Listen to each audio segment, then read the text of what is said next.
Eles não podiam olhar nem para aquele que estava sobre o trono, nem para Jesus. Escondemos, cair sobre nós. Tal será a partir das Nações Unidas, a partir dos governos, a partir das autoridades, e todo servo e todo livre. Onde fugir, porque não podem ver o rosto de Jesus, nem podem olhar para aquele que está no trono, sentado.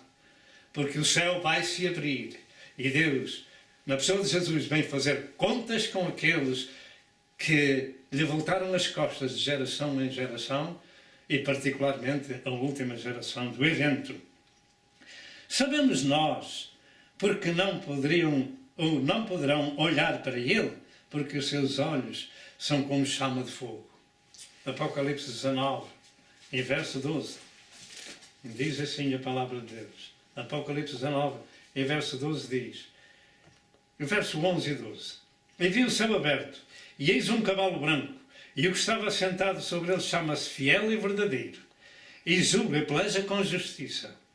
E os seus olhos eram como chama de fogo, e sobre a sua cabeça havia muitos diademas, e tinha um nome escrito que ninguém sabia, senão ele mesmo. Olhos como chama de fogo. As pessoas olharão para Jesus e não poderão olhar para ele. Fugirão. Farão a última oração da sua vida. Montanhas, pedras, rochas, cobrimos, cair sobre nós. Nós não devemos ficar para fazer essa oração. Mas devemos aceitar Cristo como nosso Senhor e Salvador e dar-lhe graças porque Ele tomou o nosso lugar na cruz do Calvário. Ali o justo padecer pelos injustos para levar-nos a Deus, para salvar a humanidade, para os regenerar, para os santificar, para que eles tenham um lugar na casa do Pai. Porque o homem não é uma coisa qualquer, ele não descendeu do símio. Não, o homem é criação de Deus. E o Senhor diz, façamos o homem à nossa imagem como à nossa semelhança. Por isso Jesus foi o preço mais elevado que Deus tinha na sua casa para dar em resgate de si e de mim. Uma só alma vale mais que o mundo inteiro. Não fique para fazer esta oração. Hoje procure a misericórdia de Deus. E em 1 Tessalonicenses 1, verso 9 e verso 10, entre outras diz estas palavras: e como dos ídolos vos convertestes a Deus, para servir o Deus vivo e verdadeiro, e esperar do céu a seu Filho, e esperar do céu a seu Filho, e esperar do céu a seu Filho, a quem ressuscitou dos mortos, a saber, Jesus, que nos livra da ira futura. Jesus que nos livra da ira futura. A igreja não passará pela ira de Deus. E a ira de Deus são 7 anos de ira sobre a terra. Jesus nos livrará da ira futura. E em 1 Tessalonicenses 5, verso 9 afirma: porque Deus não nos destinou para a ira, mas para a aquisição da salvação por nosso Senhor Jesus Cristo. Deus não nos destinou para a ira. Cada um faz o destino que quer. Se aceita Jesus, pertence a Jesus. Se ignora Jesus, então está nas mãos de Satanás. Também em Apocalipse 3, verso 10 e verso 11, diz o Senhor: como guardastes a palavra da minha paciência, também eu te guardarei. Diga também eu te guardarei. Da hora da tentação ou provação que há de vir sobre todo o mundo para tentar os que habitam na terra. Eis que venho sem demora, guarda o que tens para que ninguém tome a tua coroa. Estas escrituras afirmam que os cristãos não passam pela grande tribulação. Eles já têm tribulação que chega. Luta pela causa da verdade, carregando uma cruz da obediência. Graças a Deus nosso Senhor. Terceiro lugar. Sinais proféticos da segunda vinda de Jesus. Estes sinais proféticos são acontecimentos específicos relacionados com o assunto, já desde o Velho Testamento. Podemos ter instrução sobre a segunda vinda do Senhor e uma das maiores profecias da manifestação de Jesus para reinar na terra no seu milénio encontra-se no Salmo 2, 1 a 3.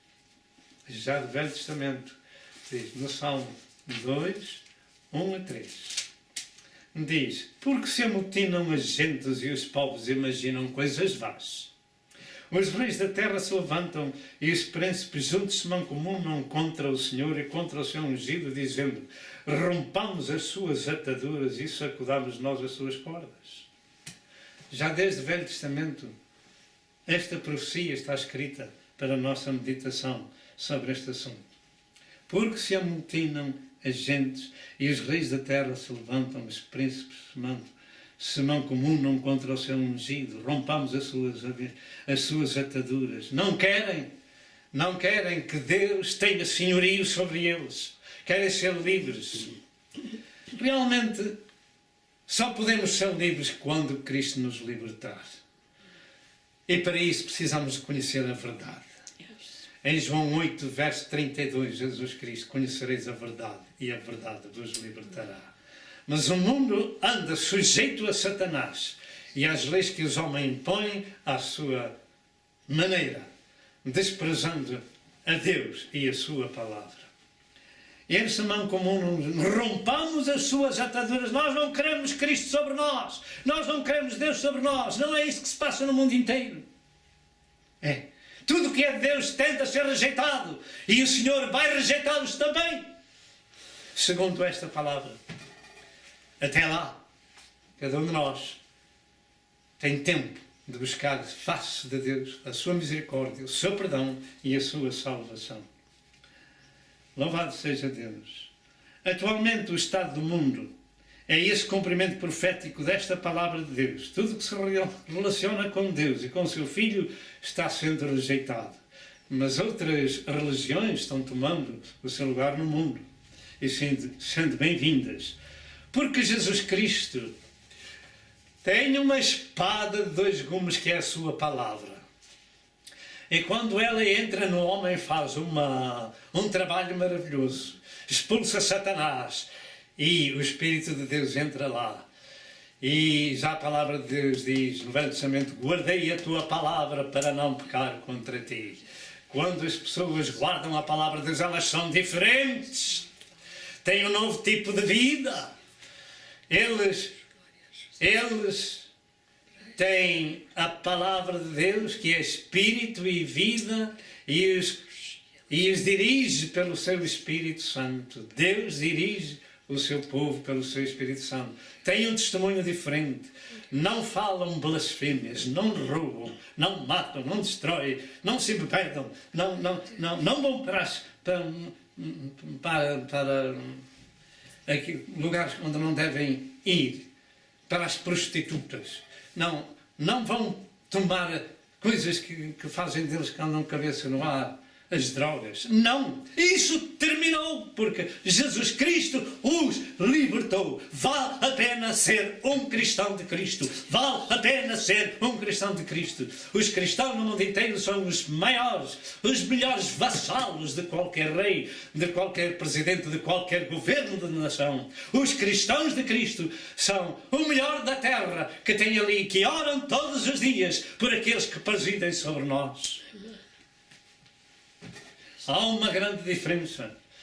Cristo faz essa diferença. O Espírito de Deus faz essa diferença. A palavra de Deus faz essa diferença. Deus faz essa diferença em nós. Louvado seja o nome do Senhor. Meus amados, tudo que se relaciona com Deus tende a ser rejeitado nestes dias. A oração, na América, desapareceu das escolas. No Tratado da Europa, foi feito há alguns anos atrás, foi negado uma alusão ao cristianismo. Foi negado. Não se pode pôr ali nesse tratado nada que se lembre de Cristo. Mas vem aí o tempo.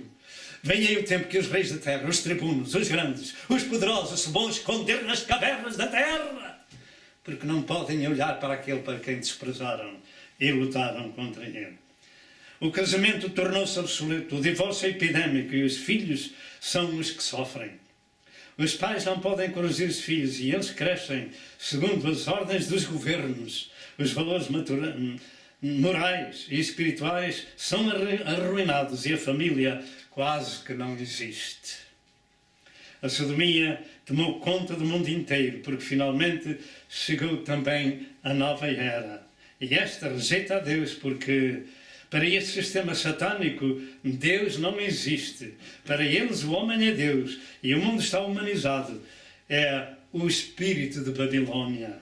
Para acabar, como Jesus disse em Mateus 24, 21 e 22, tudo o que é de Deus vai ser aniquilado, como diz, ou tem de ser aniquilado, como diz em 2 Tessalonicenses 2 e verso 4.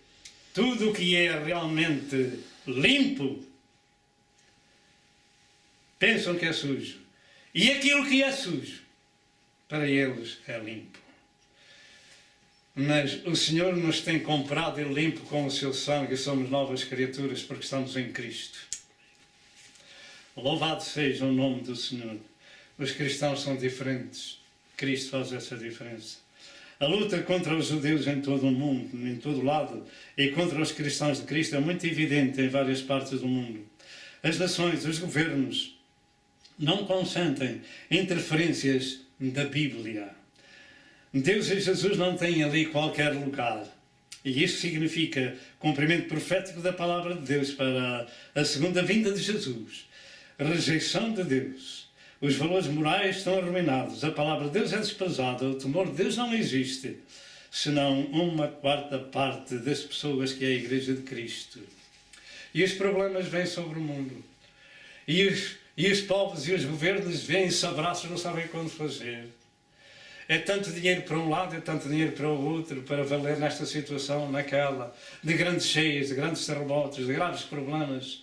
Eles não têm dinheiro para tudo e não sabem quando fazer, mas eles querem uma boa vida, mas não se querem sujeitar à palavra de Deus, nem ao Deus da palavra. Querem uma boa colheita, uma boa sementeira, onde não falta o pão. Querem tudo muito bom, mas rejeitam a Deus e a sua palavra. Não pode ter as duas coisas. Ou tem a Deus, ou tem a Satanás. Um dos dois senhores, eles têm. A palavra de Deus diz que o mundo jaz no maligno.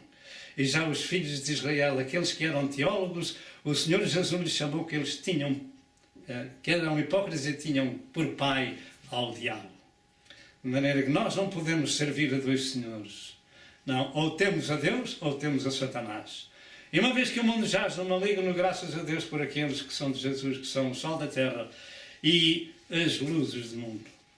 Israel é outro sinal profético da volta de Cristo.